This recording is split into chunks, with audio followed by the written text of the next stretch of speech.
So goal setting. One of the things that we do when we are setting goals is we're looking to the future. Everything's about the future. So in setting goals, we think how am I going to get there? What am I going to do? And we're moving away from something to something. And what we really need to do in this first week, I would say, in your goal setting. And a lot of people want to just set goals right now. I say just take your time through this month, work your goals, set your goals, think about your goals, plan your goals. And that's why I'm going to teach for 6 weeks on it, because I think goal setting is approached kind of like making a list, kind of like making a shopping list where I don't think goal setting should be a to-do list. Goal setting, it should be a way of life that you're developing, and the more you think through that way of life, the more you'll have success. And so the first tip, I'm calling it a tip. The first tip I'll give you today is go back to your old successes and evaluate where you were successful in the past, and make sure that you don't leave anything on the table. And how many times have you and I stopped doing things that work for the sake of doing something that's new? And I think there's so many times we miss out on our goal setting, and our goal setting is always about doing something new. Let's do the new thing. Let's do this new thing. Where the actual goal should be, in many cases, just staying with the old thing that works, sticking with it, and don't get caught up in doing something that's new. New doesn't mean it works. New means a learning curve that's going to happen. You're going to have to learn new things, and so you'll be slowed down in what's new. And it's not staying away from what's new, but realizing if it's working, then maybe I should think about scaling what I'm doing rather than just replacing what I'm doing. And that replacement mindset is destructive to your goals, because goals, we think if we have to do everything new. If I'm going to lose weight, I have to go and get all new clothes, and I have to do all new this, and I have to do a new routine. Well, maybe you have to do the routine that you're doing just a little bit more intensify it. Maybe you should do it in the old clothes, right? Maybe you should do it in the broke down, broke down t-shirt, right? And don't go get a new cute one, right? That's maybe not going to help you, because it's the doing what's successful that's working.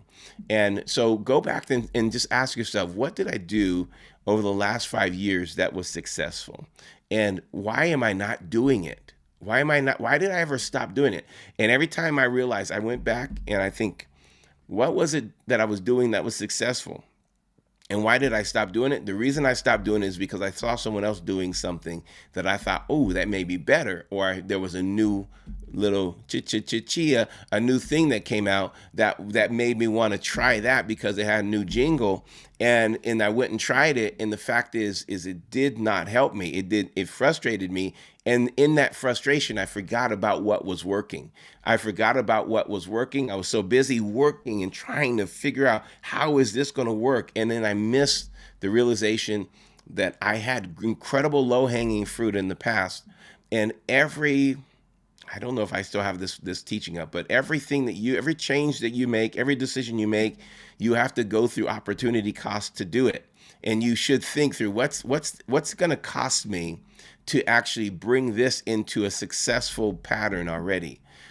This pattern is successful, which most opportunity costs is you're going to have to pay in dividends of energy and dividends of focus. You're going to have to pay somewhere. And so if it takes so much more to go and catch this thing, and if you ever see my video on opportunity costs, you realize if I want to go from being a hunter gatherer, and I'm collecting grubs, and I'm just digging in the dirt, and it costs me this much, and it's my low hanging fruit, and it's easy.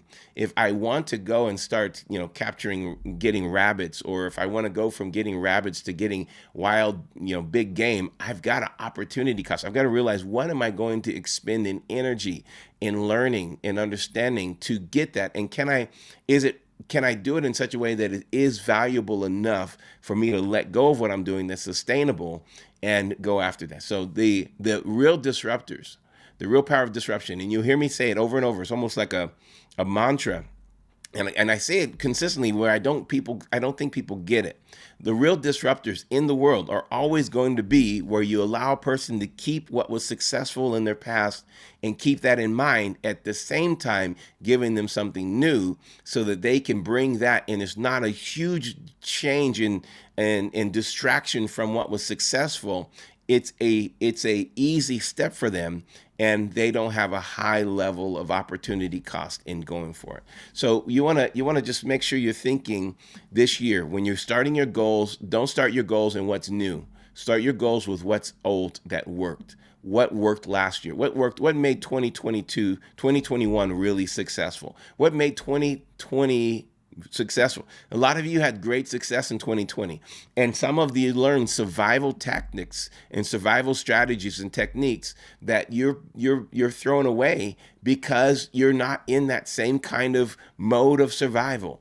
And the fact is maybe you were supposed to learn that mode and incorporate some of that in. I mean, like being on video like this, incorporating this was literally forced in us, even though we were doing a little bit, but it was forced in us to meet on video like this on a weekly basis. Well, we're just keeping it going. We're going to keep it going. Now we're going to add our in-persons back into our lives. And so we're going to have in-person and online, but we kept this strategy.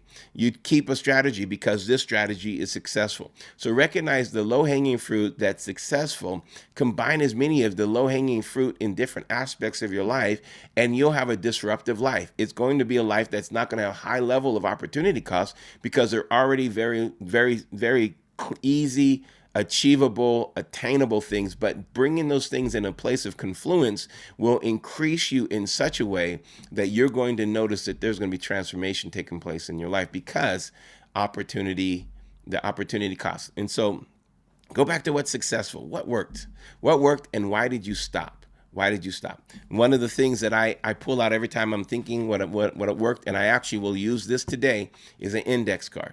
An index card. I'll use this today, and I'll write down 5 things on an index card that worked in the last 5 years of my life.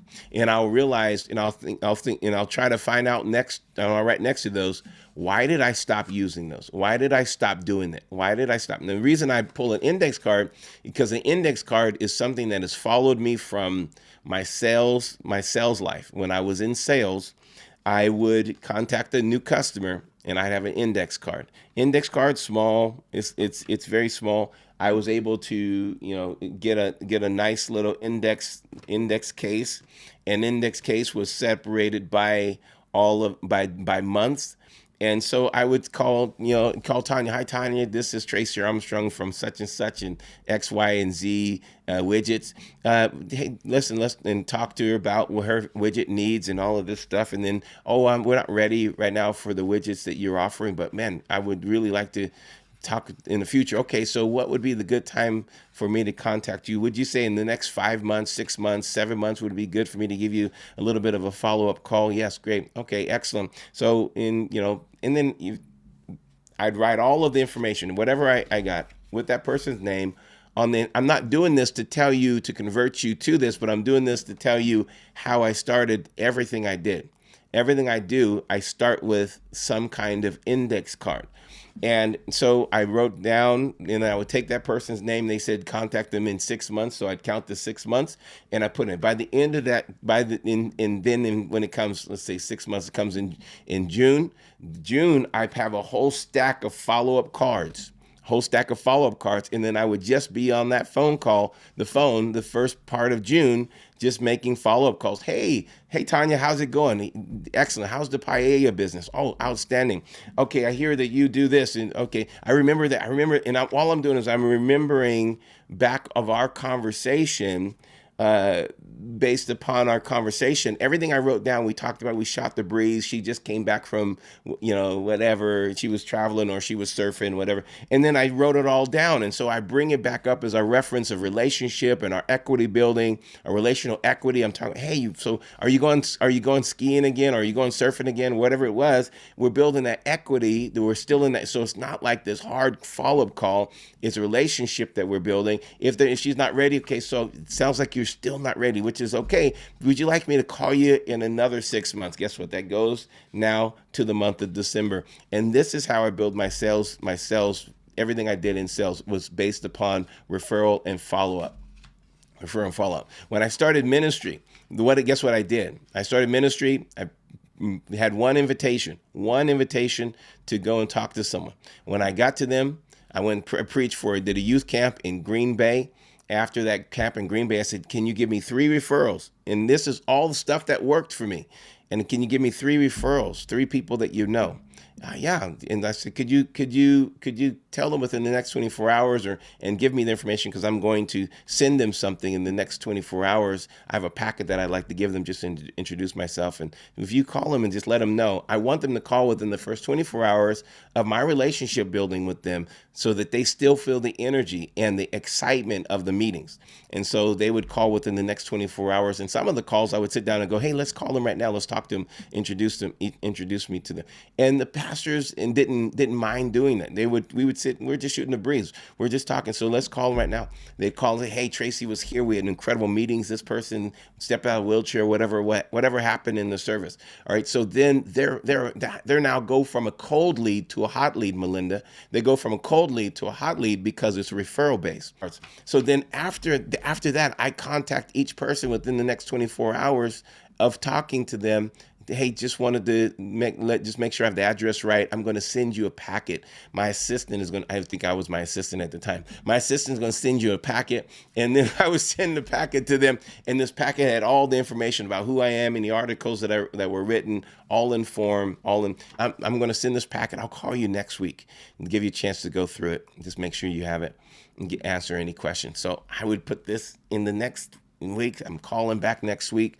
And packet. Okay, so just want to make sure you see what's in the packet. This is our profile. This is my product. This is the article I wrote for this. That's social proofing, right? I'm going through all of the social proof, everything with them, and then, okay, so listen. Hey, I just want to introduce myself. Is it okay that I would give you a call back in 5 or 6 months just to check in, build a relationship? Yeah, and you know what ended up happening after we spent so much time building relationships? Sometimes I would have to call back because they wanted a specific time, but a lot of times they're like, listen, I have my calendar out now. Let's put you on the calendar right now. Let's get you on the calendar. Let's get you set up. This is how I built my traveling ministry. Traveled 3 weeks out of the month. And never, ever, ever had to beg for an invitation, just using these little cards. Now, I bring these cards into everything I can. Colin Powell would bring these things, and he would teach he would just write his bullet points on little index cards.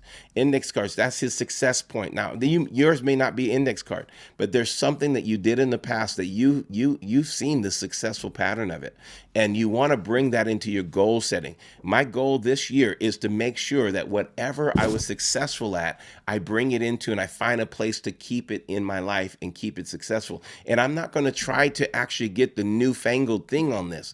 I'm just going to keep scaling it up. I'm going to use it in every aspect. And so the more you can do that in your goal setting, the more you can do that with your understanding, you're wise about using what has been successful. That's going to be a low-hanging fruit for you. All of that back to the idea of making sure that you don't throw away old tools that work. Keep the tools that work. Find out what they are. And what's really in the world of online marketing, so many people are throwing away successful marketing strategies for the sake of the new strategy of marketing. But don't go away from what worked. Stay in that space, because when you stay in that space with what worked, you will actually always keep a base income. Just think about it as base income, a base growth, a base success. And that base success will never be stolen, because if it worked once in society, it's going to continue to work in society. We need progressive revelation instead of replacement revelation. So we'll replace the past thing for the new thing. And that's not the strategy. The strategy is to progressively add the new thing to the old thing so that we have a disruptive. A disruption is the old thing and the new thing finding a confluence that makes it work together, and it helps a person. Now, if you were part of Barry Buster Academy this week, I taught very much about that power of a disruptive. So go back and evaluate. I'm going to take this exact card right here, and I'm going to go back for the next 5 years in my mind, and I'm going to just write down one thing per year. There may be more, but my goal is to say what are the things over the last 5 years that I just have stopped doing that have been successful. They've always brought me dividends. And it's amazing. And you'll ask yourself, why did I ever stop doing it? You'll ask yourself that, and you'll think, why did I ever stop doing it? It makes me so mad that I stopped doing it, because it takes away so much of the success of my life when I stop doing it. So I have things in your life that you're just not going to stop because they're successful. And you can always add new things to it and make it a little bit better, or scale it. But the key to scalability is doing it right once and twice and 3 times and 4 times, repetitive, doing it right, and then you can scale. If you can't get the results you want, and there's no sense in trying to scale something that's not proven. And so you scale only what's proven. And when you are able to prove it is by the return on investment. If you are getting a return, then just scale it. If you're not getting a return, then you can change it. You can modify it. But if you're getting a return, scale it. Make something a part of your goal this year is scaling something that works.